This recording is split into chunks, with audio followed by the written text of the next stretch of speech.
issues, and attitudes. And a very good afternoon, everyone. Welcome to Issues and Attitudes. My name is Jeff Owens, Interim Director at WEIU. My co-host today is a special co-host, Ramin Carbacion.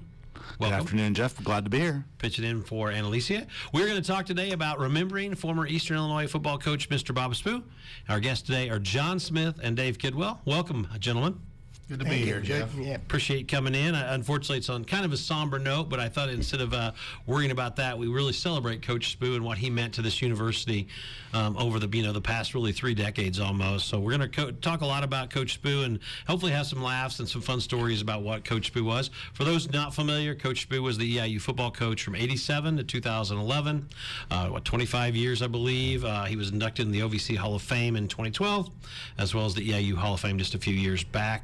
144 wins, all kinds of Coach of the Year awards, accolades, and all that stuff. And we'll talk about that. But I wanted to start with John and Dave. Just describe Coach Spoo, the person, before we get into some of the football. What he meant, what he was to you as a person. Well, go ahead, John. You were a little bit closer, having worked with him on the staff. Well, I had the opportunity to coach with Coach Spoo when he was at the University of Wisconsin first, and he was the quarterback coach, and I coached the receivers, and he mentored me then and just taught me a whole lot about coaching, intensity, integrity, loyalty, and work ethic. And I think those are the things that I remember most about Coach Spoo. A lot of coaches now try to develop wins. Coach Spoo truly was a coach that tried to develop people. Dave? I remember when Bob came here to interview in 1986, and he was following Darryl Mudra and Al Moldy, a couple coaches who'd had great success. And Bob came in for the interview, and there were several of us administrators went to the local restaurant, and it was pretty informal, not really an interview process. And I was thinking at the time how sincere Bob was, but also laid back. And you think of a football coach as not being laid back. But once he was hired, I quickly found out, and John alluded to it, how intense Bob was. I mean, by Wednesday of game week, his game face was on, and there was not much small talk. He was probably one of the most intense people I knew when he was getting ready for a game. And I've heard that, but I never got to see that about him, so I'm glad you said something like that, because he was almost a solemn man when you met him. He was so cordial, but inside that locker room, he was different, I assume. I can attest to the game prep he would make sure, I want you there at 10 o'clock on this day to do your interview for the game. So it had to be very punctual. Right. Yeah. But to echo what John said, I think next to my dad, I don't know anybody that I have more respect for than Bob Spoo because of the type of person he was. I mean, he raised the standard, and you tried to live up to that standard in everything that you do. And so I would say, even for someone my age, Bob was a role model in how he conducted his life. On the field, off the field, great father, wonderful husband. Just I can't say enough good things about Bob. And 25 years here at Eastern as a head coach, and really there was never any major issues. No NCAA looks in. I mean everybody has a player get in trouble or something like that, but I'm talking about no major incidents. He was just a really good person as well as a good coach. And what amazed me most about that is I remember all our trips and how many times that flight attendants would come up to us and come up to Coach Spoo and say, "This is the most well-behaved football team I've ever been around." Time after time after time again, I'd hear that, or the hotel, the manager of the hotel would come and tell us at the end of the trip, "Your guys are amazing." And that was all a reflection of him. But I will tell you a story about his integrity.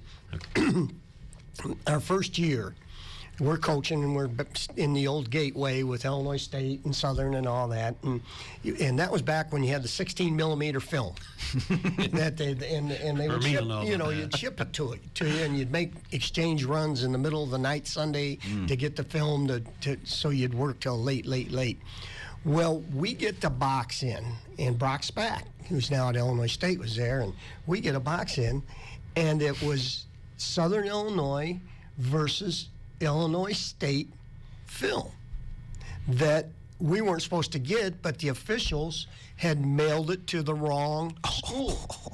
Well, you can imagine, we're young coaches, and we got that thing out. We got an extra game, you know, so we're looking at it, and we got it on the film, and Coach Spoo peeks his head in, and he says, "What are you guys looking at?" And I said, "Coach, we got an extra film. The officials messed up and sent us their film." John, turn the film off, put it in the box, give it back to me. We're sending it back. We don't do that. That's his integrity. Wow. That's a heck of a story. That's a tough one. You know, and to follow up when John said, that tells you right there about Bob Spoo. You know, integrity is when nobody else is looking and nobody else knows about it.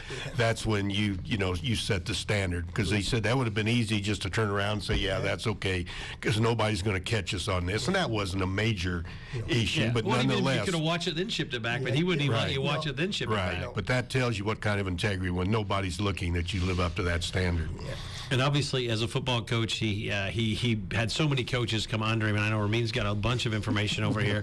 But just the coaches that coached with him here at Eastern, we're lucky when you think about it as a university that over the past 25 to 30 years of some of the people. And Ramin's got a list. I want you guys to comment on if you know I know you'll probably know them for sure. If you could comment on some of the coaches that coached under Coach Spoo. Well, Coach Spoo had his first coaching class there in 1987, and John was a part of that, as well as Brock Spack, as you guys have mentioned.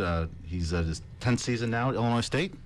May have heard of Dino Babers. He's in his 3rd season at Syracuse. I believe they're currently ranked in the top 20, so Dino's doing quite well. Do you remember Dino at that time? How he was? Oh, yeah, Dino was a young coach, just came with us, and probably our youngest coach on the staff. And I do remember Dino bringing a recruit in, a film of a recruit, and really liked him. And Coach Spoo, you know, that's one thing, Coach Spoo, he watched film on every recruit we brought in. And I'll tell you, the other thing he used to say, guys, you may make a mistake on their talent, but don't make a mistake on their character. And he believed that. But he didn't like Dino's recruit. So Dino came back to me, and I was kind of the senior staff member at the time. So he says, Coach, Bob doesn't like him. He just done that. I said, well, let me look at him. And, well, I kind of liked him. So I went in and I said, Coach, I know he does. Coach liked kids that played hard every down. Okay. This was a particular kid that had a lot of talent, but didn't play hard every down. I said, Coach, I think we can get him to play hard. And I remember Dino coming to me and saying afterwards, thank you. I can't believe how much. And Coach Spoo said, well, let's bring him in. We'll see where he's at. And, you know, so Dino appreciated the fact that another coach stood up for him because he was a young coach. There you go. Another gentleman from your first staff, Mike DeBoard. Yeah. He's currently the offensive coordinator and tight ends coach at Indiana. He was also the associate head coach at Michigan. He was the head coach at Central Michigan.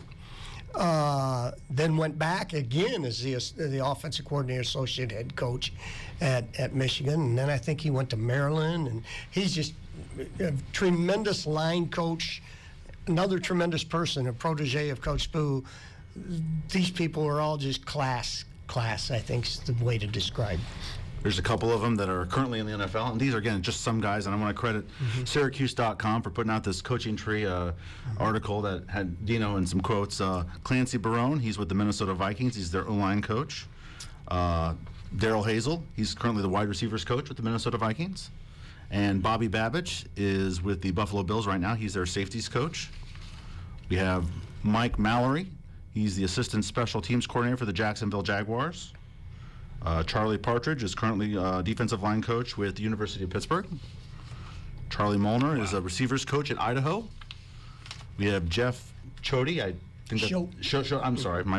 He's 3rd season as the Montana State head coach. The Bobcats. Yeah. Well, he interviewed when we hired Dino. Yeah, I remember that name. Because when he left, I remember sitting with Barbara Burke, and we all thought Jeff Schultz was going to be the guy.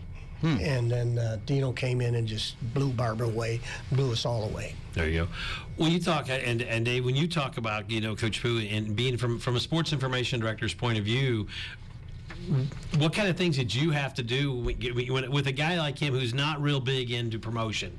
I remember trying to get him to like do a promo for us when I first got to Eastern 13 years ago. I really don't want, that's this kind of guy he was. As a sports information director, your job is to sell tickets and generate interest for the program. Was it hard to get him to do some of that stuff? No, not really. And I don't, as you alluded to, I don't think that was Bob's favorite thing by any stretch of the imagination. But he understood that was part of the job, and I don't recall that he ever said no, ever gave a hard time about it. He was mostly, where and when do you want me? And I will be there, and I will give it my best shot, even though it didn't come natural to him. But we hosted those coaches shows early morning, a couple times in the evening, but mostly early morning. And I guarantee Bob was there before I was there. I mean, he knew that was just part of the job, and he was more than willing to do that. Although I have to admit that after losses, to ask Bob Spoo to go meet with the news media, I'd rather crawl through broken glass and fire than to go into his office or into the locker room and say, Bob, it's time to meet with the news media. That definitely was the times that he didn't want to talk about losses. But typical with most coaches, I know. For those people out there listening, Panther Country was the name of the show here at WEIU, and I was one of the editors. That we'd get the list from Dave on what highlights Coach was, because Coach used to do color commentary of here's what happened on this play, and so I had to find the play after the game. So good times. The good thing I knew about Bob was that he would be very honest on the show. If the team didn't do well, he didn't throw him under the bus. He was very professional, but everything wasn't lollipops and roses. If we would lose a game, he would be pretty honest in evaluating what we needed to work on the next week, and I guess I really appreciated that. I've seen some of these coaches shows where never a negative word is said, and Bob was we'll try harder next week. Yeah. So I had great respect for Bob in that regard. That it was good to work with him on those. A lot of the stuff that you wrote about right after he passed away, and Bob passed away October 15th. In case you're wondering, we're talking about Coach Bob Spoo today with John Smith, Dave Kidwell, and Ramin Carbacion. One of the things that you heard about was his players talked about life lessons and the lessons he taught them, and not just the football stuff. Can you talk a little bit about it, or do you have a story about maybe a player that he kind of maybe helped bring out of the gutter, for lack of a better way to say it, or helped along the way? I can't. There's not one. I do remember Jason Seidnor who walked off the field one day. Just walked off the field. Yeah. Because he was having to run extra laps because he missed class. Yeah. And I remember Coach Spoo called Jason in, talked to him, and they had a heart-to-heart talk. Actually, I want to say he took him to McDonald's. Coach Spoo just loved to go to McDonald's. His favorite place. And turned Jason around, and Jason to this day, he got his degrees, got his master's. I believe he works with young kids in Chicago, in the inner city, and just said I'd be nowhere. I'd be probably selling drugs, doing something if it wasn't for Coach Spoo. Wow. So he was, I remember, one of the special kids that Coach really turned around, as you said. That's a great story. Now, I have another interesting story, and I know, Ramin, you probably remember Tim Carver, because he was not highly recruited out of the Chicago area. Tell the Tim Carver story. This is one of my favorites, because he was such a great player, and things that happened. One of mine also, and John knows it better than I do. So Tim writes a letter to Coach Spoo. I mean, it's an unbelievable letter, and sends a film. And Bob read the letter, walked in, handed the film. Mike Mallory, who you just mentioned, was our linebacker coach, and me and him sat in the. And Tim was a good player, but he was 6 foot, 185 pounds, maybe soaking wet. And of course, Mike Mallory just came from the Big Ten, Michigan, and I mean, Coach, we can't win with kids that size. We can't. And I said, well, you tell Coach Spoo. So he goes in. He says, Mike says, Coach like him. He's a good player and that. I just don't think we can win with that size. Coach Spoo looks at him and says, he's my guy. He's my guy. we're bringing him here. And he becomes, what, 3-time OVC Player of the Year? I mean... Almost made the NFL. Was Yeah. one of the last cuts of the Bears, yeah, right? If I yeah. recall. For Coach, just for a second, Coach Spoo did an interview with Mike Brad for a halftime interview, because Coach never did a halftime interview. But for that last home game that he did, Mike decided to have his halftime interview be Coach Spoo. And of all the players in that short little 3-4 minute interview, he talked about Tim Carver. Yeah, well, to add that, and Bob would always refer to him as his Chris Spielman. Nice. Because Chris Spielman, and people know, he was an undersized linebacker that had a great career at Ohio State. So, that's Bob's favorite recruit, I think. Yeah. Both those guys had pretty good college careers. Yes, they did. Yes, they did. Other players that come to mind that Coach Spoo, coached, and maybe some of the highlights that you remember from coaching and being around sports information and some of the big games and stuff, as we can kind of celebrate some of the stuff on field as well. He was just, and you talk about his intensity, and I'll never forget the year we beat Northern Iowa, who came in and was ranked #1 in the country. One of the greatest days on this campus, if I recall. And I don't know if I can recall. And Coach Spoo was a little bit high sometimes and a little bit low sometimes. And this happened to be a time he was low. And I'll never forget, I walked in the office, and because I'd heard something on the radio, Ara Parsegian made a statement that players emulate the head coach. And I said, Coach, I just heard that. And, if you're down, they're down. And I said, this is a special week. And Coach Spoo reached down, came in, had a team meeting, talked to each individual coach, talked to each individual position. This is what you have to do to win. And by golly, we beat them. That was the MK field goal, right? No, that was just right out here, and I think it was 19-7. Okay, that was all right. Yeah, I don't think there's any question. We talk about the intensity. I didn't hear the pregame speeches, but I heard a few postgame when we had some big wins. And, boy, you could tell when Coach was fired up. And, of course, the players responded to that also. And, there might have been a little language once in a while that might have gotten a little bit salty because you celebrate some wins. But that was, the players definitely responded to that. But let me tell you also how the public responded to Bob. Invariably, every year we would have a pregame booster club picnic where Coach would talk about the upcoming season. You have hot dogs, and it was just a relaxing affair. But at the end of each one of those, we would sing the school fight song. Mm-hmm. And for those who have been around and would know, Bob sang in the church choir, and he had a great voice. He did not need a microphone, I guarantee you that. But he would lead everybody in the fight song, and by the time we were done, I think everybody attending those picnics were ready to put on the shoulder pads and play. Bob had a great voice, and he had a great way of inspiring even the boosters that it was time for football season. You guys referenced the intensity and the post game. One of my highlights covering the Panthers, whether it be as a student or as back here at WEIU as a professional, it was the 2009 game at Jacksonville State. It was the only time, for whatever intuition, I ran into the locker room with the team. It was such a big game that both teams were ranked.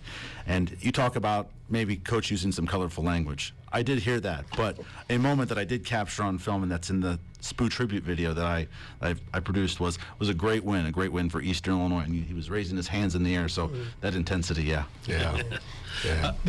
I don't know if how lucky we are to have had Coach Spoo, because there was a time when we had Coach Spoo was given a letter, and we'd had about 2 or 3 mediocre seasons, and he was given a letter, and I think Bob McBee telling him that we had to win 6 or our contracts would not be renewed.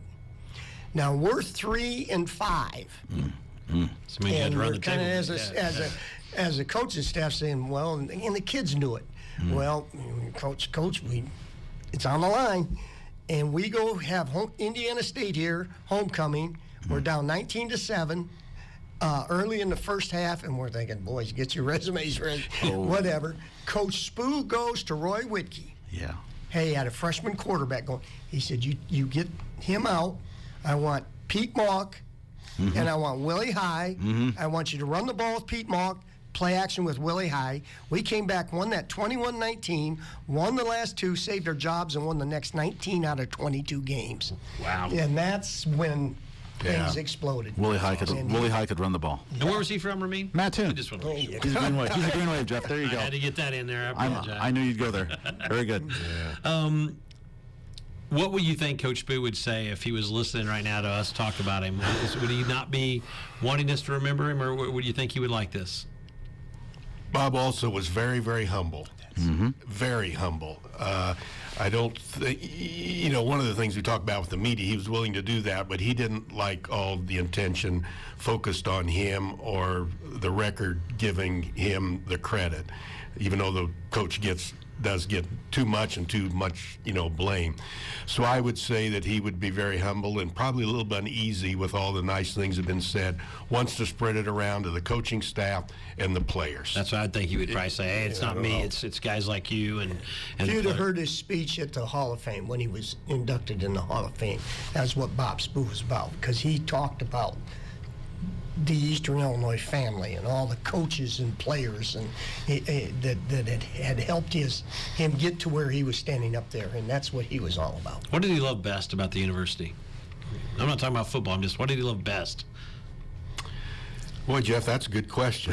I'm having to stop and pause and think a little bit about that. That's fine. You can answer it later. I don't know if Bob ever aspired to be a head coach at a Power 5 school. John, again, I defer to John to know if he applied, but I think he liked this level. I think he liked this community, being involved with church, being we had, when we came in, obviously our facilities were not very good, and we were probably one of the worst set of facilities in the Gateway. And he came up with the slogan, "The difference is people." And he put that on the wall as you walked in the old blockhouse. And he believed that. And he believed that the people in Eastern Illinois would be the difference in us beating Illinois State or Southern on a recruit. Both from our faculty, from our fans, from our administration, and our coaches. There you go. That's a good answer. Obviously, we better mention Tony Romo. We got about 6 minutes to go. Tony Romo was a decent player here at EIU. Talk about his relationship and what Coach Spoo meant to him, and how proud he is of what Tony's career was and still is. Well, Tony was just, I know, because of both Coach Whitkey and Coach Spoo gave him the opportunity when not a lot of people would. Yeah. Plus, Tony, they were talking about moving him to tight end, and went in and begged Coach Spoo, "Please give me a shot this spring. I won't let you down." Thank God he did. But his mom and dad came over and saw Coach Spoo when he was in hospice, and drove from Burlington, Wisconsin over there with Tim Carver. And so I think that shows just how much love and respect they have for him. And the other thing I would say about Tony, a week or two ago on the NFL game that Tony was working with Jim Nance, that he took 15 seconds out. They had a photo that they threw up on the screen of Tony and Coach Spoo, and Tony took about 15 seconds to praise him. I don't think too many network TVs would allow their broadcasters to take time to praise a coach from 15 years before. I think that shows what Tony thought about Bob, that they allowed him to do that. I have transcribed what Tony said. That was 2 Sundays ago. It was a game that they were doing in Chicago. So they put the picture on the screen. It was Tony holding the Walter Payton Trophy, and he said, this is what he said about the picture. They put a picture of Tony and he said, "You see that picture? Next to me is the great Bob Spoo, my head coach at Eastern Illinois, who just passed away. His daughter Katie, she knows the outpouring of support and the people that have loved him. He's affected more lives than he even knows. He's a special man. When you went into contact with, he was genuinely proud of being a part of his career in life." That's pretty good. That sums it up also. That's good. When he passed away, can you tell us where you were and the thoughts that went right through your head that moment? I hate to get too deep, but I think it's important as we talk about Coach Spoo today. Dave, we'll let you go first. Well, I'm not sure I can do this without. It's all right. Honestly, Yeah, a little emotional now because, I'd had a text and a call from a, former player that Bob was down to a couple days. And you start to reflect on that, what he meant to us and to the university. And again, it was pretty emotional.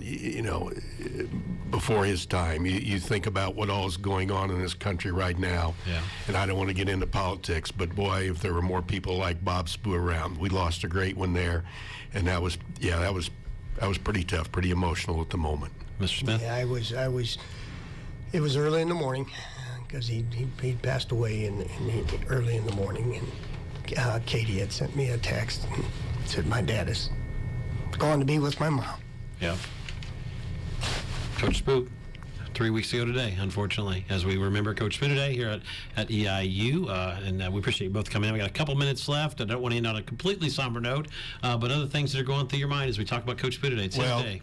I think we should mention and a lot of people know this already, but this Friday there's a memorial service that's going to be up in the Northbrook area at 11 a.m. at the Christ Holy Chapel. Boy, I wish Techie, something like that. in the community called Techney around Northbrook. So 11 a.m. And I'm sure it's out there. People can find out where it's at. That will be, I think, a great celebration of Coach's life. John and I were talking about this driving over here today, that there will be former players there from the Chicago area, maybe as far back as his great high school career at Loyola Academy in Wilmette. So I don't think they're going to be just guys that are 40 and 50. I think there could be some 60 and 70-year-olds that played for him back in the 60s, because he had a great career here, but he had a great prep career in the Chicago area. So that will be a great time to celebrate his life. Yeah, we take credit for the 25 years, but his other 55, I'm terrible at math, he did a lot of great things at Purdue, at Wilmette, and a couple of the other places you said. About a minute and a half left for me. Do you have anything that I know you... I have one quick story that you'll get a kick out of that I remember. We talked about Coach Spoo. Fundraising wasn't a big deal, and I'll make this quick, but Roger Robeson, Robeson Trucking, was on Bob's list, and somehow they connected, and Roger brought his limo one day down, picked us all up, went down to Robinson, Illinois, to a golf outing, and Coach Spoo had to ride with him. Now, Coach Spoo wasn't a big drinker. He'd have a glass of wine once in a while, but Roger Robeson brought peach schnapps and had Coach Spoo taking a drink after every hole. And Coach Spoo was a little bit happy and tipsy, and he's holding it up to his coaches and saying, I like this stuff. I like this stuff. Well, we had to kind of sneak him home that night to Susie. We rang the doorbell and left. That's a good funny. Yeah, that's one you wouldn't think. I can't top that. It was her problem from then on. Right? You did your job. You got him home safely. So, Dave Kidwell, John Smith, I can't express, and I know we're on behalf of Ramin, for coming in and talking about a guy that you knew a lot better than us. I was glad I got to know him and meet him and talk to him a few times, but you were in the trenches with him for many years. I appreciate you coming in on this Monday and talking about your friend, and he's going to always be remembered here at Eastern Illinois University. And that's why we want to do this show today, is to remember Coach Bob Spoo and what he meant to all of us and to this university. So from my heart, thank you both for coming in. Appreciate it. Thank you, guys. And, it was great seeing you again, too, on a personal side. So this has been Hitmix 88.9 WEIU's remembrance of EIU football coach Bob Spoo. Everybody, please have yourself a great day. 24 hours a day, here for you every day. We're Hitmix 88.9 WEIU.